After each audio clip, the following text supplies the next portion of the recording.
যারা ধর্ম বোঝে না তারাই শুধু প্রশ্ন করে তারাবি কয় রাকাত, জামাত করে পড়বো না একাকি পড়বো, খতম পড়বো নাকি সূরা তারাবি পড়বো, প্রথম রাত্রে পড়বো না শেষ রাত্রে পড়বো, এগুলো যতগুলো প্রশ্ন করা হয় এগুলো প্রত্যেকটা হচ্ছে ইসলাম থেকে অজ্ঞ ব্যক্তিদের প্রশ্ন। এটা একটা জ্ঞানী ব্যক্তিদের প্রশ্ন নয়। এই তারাবি সালাত আল্লাহ আমাদের উপরে বাধ্যবাধকতা করে নাই, কিন্তু আপনি নিজে বাধ্য করে নিজের কাঁধে 8 রাকাত চাপিয়েছেন, আপনি নিজে বাধ্য করে আপনার ঘরে আপনি 20 রাকাত চাপিয়েছেন, এটা আল্লাহ আপনার উপরে চাপায়নি।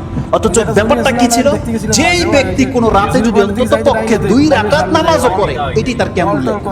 এটা কেমন লাইন নাকি পৃথিবীর কোনো হুজুর যদি আসে প্রোটেক্ট করার ক্ষমতা থাকলে যেন প্রোটেক্ট করে। এটা কেমন লাইন নয়, মাত্র 2 রাকাত সালাত। আপনি হাদিস চাইলে আমি হাদিস দেখাবো আপনাকে, রাসূল কি বলেছে। যদিও রাসূল সাল্লাল্লাহু আলাইহি ওয়াসাল্লাম 2 রাকাত করে পড়তে বলেছে, কিন্তু কোনো ব্যক্তি যদি আজকে রাতে সক্ষম নয়, সে মাত্র 2 রাকাত পড়তে সক্ষম, সে কি কেমন লাইলে নাকি পাবে না?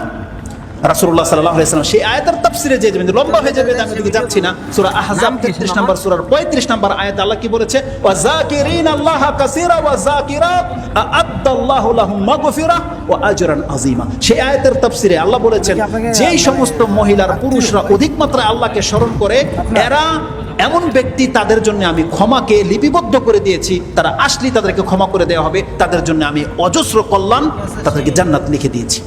সেই আয়াতের তাফসিরে কি আছে, রাসূল সাল্লাল্লাহু আলাইহি ওয়াসাল্লাম বলছেন, কোন ব্যক্তি যদি রাত জাগে ও আইকাজা আহলাহা, এবং সে তার পরিবারকে যদি জাগায়, ওয়া সাল্লায়া রাকাতাইনে জামিআন, সে যদি তার সঙ্গীকে জাগায়, তার স্ত্রীকে জাগায়, জেগে যদি ওই রাত্রে মাত্র 2 রাকাত সালাত আদায় করে, রাসূল বলছেন কাতাবাল্লাহু লাহুম, তাদেরকে আল্লাহ লিখে দেয় মিনা যাকিরিন আল্লাহ কাসীরা ওয়া যাকিরাত।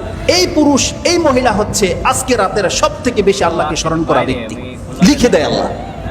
সুবহানাল্লাহ, সেই আয়াতের তাফসীরগুলো আপনি পেয়ে যাবেন। অতএব এই যে আপনি আপনার উপরে বোঝা চাপিয়ে নিয়েছেন যে 8 রাকাতই পড়বেন, তাও 1 ঘন্টায়, 20 রাকাত পড়বেন মাত্র 20-30 মিনিটে, সুবহানাল্লাহ, এটা আল্লাহ আপনার উপর তো বাধ্য করেনি। যারা ধর্ম বোঝে না তারাই শুধু প্রশ্ন করে তারাবি কয় রাকাত, জামাত করে পড়বো না একাকি পড়বো, খতম পড়বো নাকি সূরা তারাবি পড়বো, প্রথম রাত্রে পড়বো না শেষ রাত্রে পড়বো, এগুলো যতগুলো প্রশ্ন করা হয় এগুলো প্রত্যেকটা হচ্ছে ইসলাম থেকে অজ্ঞ ব্যক্তিদের প্রশ্ন। এটা একটা জ্ঞানী ব্যক্তিদের প্রশ্ন নয়। অথচ আপনার জন্য ছাড় দেওয়া হয়েছে। রাসূলুল্লাহ সাল্লাল্লাহু আলাইহি ওয়াসাল্লাম বলছেন, মান কামা রামাদানান ঈমানান ওয়া ইহতিসাবান গুফিরা লাহু মা তাকাদ্দামা মিন যামবি, যেই ব্যক্তি রমজান মাসের কিয়াম করবে তার অতীতের সমস্ত গুনাহ মাফ করে দেওয়া হবে, যদি সে আল্লাহর কাছে নেকির আশায় পড়ে থাকে। আপনি বলেন তো দেখি, হাদিস তো বুখারী মুসলিমের, এখানে কোথায় আছে কয় রাকাত পড়তে হবে, কয়টা বাজে পড়তে হবে, কত লম্বা পড়তে হবে, কিছু বলেছে? কিছু বলা হয়নি। এটা আপনার সামর্থ্যের উপরে বান্দা ছেড়ে দিয়েছেন, সামর্থ্যের উপরে। যার যতটা সামর্থ্য আছে, যত সুন্দর করে আপনি পড়তে পারেন পড়ে দেখান। মুহাম্মদুর রাসূলুল্লাহ সাল্লাল্লাহু আলাইহি ওয়াসাল্লাম তো পড়ে দেখিয়েছে 8 রাকাতে সারা রাত পার। তাহলে আপনিও মাঝে মাঝে করে দেখান। এটা কেন করছেন না? এটা 8 রাকাতেই কেন বাধ্যতা করে দিয়েছেন? যেই ব্যক্তি চেয়ারে বসে নামাজ পড়ে সেও আপনার কারণে বাধ্য 8 রাকাতই সে পড়ে। যেই ব্যক্তি বাচ্চা মহিলা, সেও আপনার কারণে বাধ্য হয়ে গেছে, সেও 8 রাকাতই পড়তেছে, 20 রাকাত পড়তেছে। কেন করেছেন এটা? পরিস্থিতির উপর নির্ভর করেন। মাঝে মাঝে লম্বা করে দেন 2 রাকাত, ঘন্টা পার করে দেন। মাঝে মাঝে 4 রাকাত দিয়ে 2 ঘন্টা পার করে দেন। মাঝে মাঝে 6 রাকাত পড়েন। আপনার ওই 8 রাকাতই সুন্নত, এটাই বা সাব্যস্ত করতে কে বললো? অথচ হাদিসে তো স্পষ্ট আছে, রাসূল সাল্লাল্লাহু আলাইহি ওয়াসাল্লাম কোন রাতে 2 রাকাতও পড়েছেন, 4 রাকাতও পড়েছেন, 6ও পড়েছেন, 8ও পড়েছেন, 10ও পড়েছেন, 13 পর্যন্ত প্রমাণ আছে। ওটা হচ্ছে সীমা, কিন্তু আপনাকে তো ওটা বেঁধে দেয়নি আল্লাহ সুবহানাহু ওয়া তাআলা এবং তার রাসূল। আর সেটাকে টেনে আবার 20 রাকাত করা হয়েছে, তাও আবার 20 মিনিটে।